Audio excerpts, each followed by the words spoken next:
ریاست کارهای داخلی شهر دوشنبه روز 23 ایول سال 2024 در صحیفه‌اش در فیسبوک از بازداشت رپسرای 25 ساله توجیک رمضان مرودوف که در بین مخلصان رپ با تخلص رالیک معروف است خبر داد.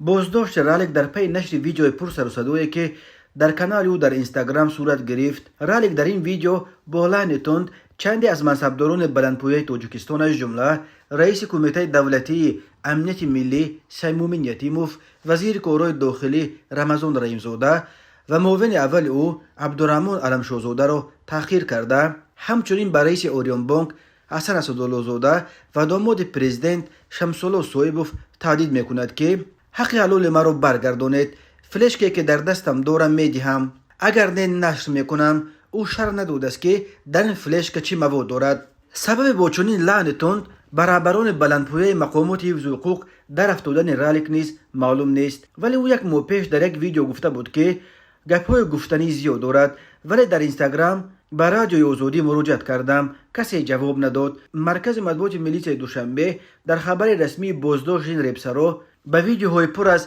تحقیر و بهتان نسبت به کارمندان مقامات دولتی ربط داشتن حبس او را تصدیق کرده است. ملیسا میگوید صحنه 23 ایول سال جاری برای در شبکه‌های اجتماعی اینستاگرام نشر نمودن نوارهای پر از تحقیر و بهتان نسبت به کارمندان مقامات دولتی از جانب کارمندان ملیسای پایتخت شهروند مرودوف رمضان سال 1998 ساکن شهر دوشنبه دستگیر کرده شد.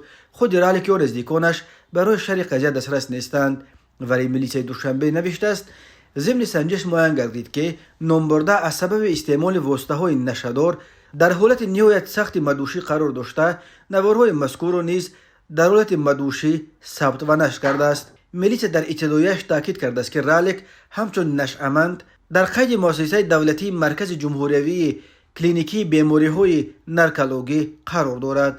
در ابتدای گفته شده است که حالت مذکور مورد تفتیش پیشکی قرار داشته مواد ضروری ترتیب داده شده است، اما ملیسا شرح نداده است که آیا به ضد رپسرها بر اساس کدام بند قانون پرونده گشودند. این بار اول نیست که رالیک پس پنجره میافتد. صحنه 5 سپتامبر در حدود ناحیه شاه منصور رالیک نسبت کارمندان ملیسا که هنگام اجرای وظیفه‌های خدمتی و تامین ترتیبات جمعیتی قرار داشتند به احترامی ظاهر نموده با الفاظ قبیح شأن و شرف آنها را پس زده است. همزمان نام برده به عمل و رفتار ناپسندیده خود به طلبات قانونی کارمندان ملیسا اطاعت نکرده به اجرای عهده‌داری‌های خدمتی کارمندان مقامات ملیسای شهر دوشنبه ممانعت ایجاد نموده است. آن وقت رالیک با جرم اطاعت نکردن به امر و طلبات قانونی کارمندان ملیسا از جانب دادگاه ناحیه شاه منصور به 10 شبانه روز حبس مأموری محکوم شده بود. رالیک اساساً در موضوعهای عشق و مشکلات جوانان توجیک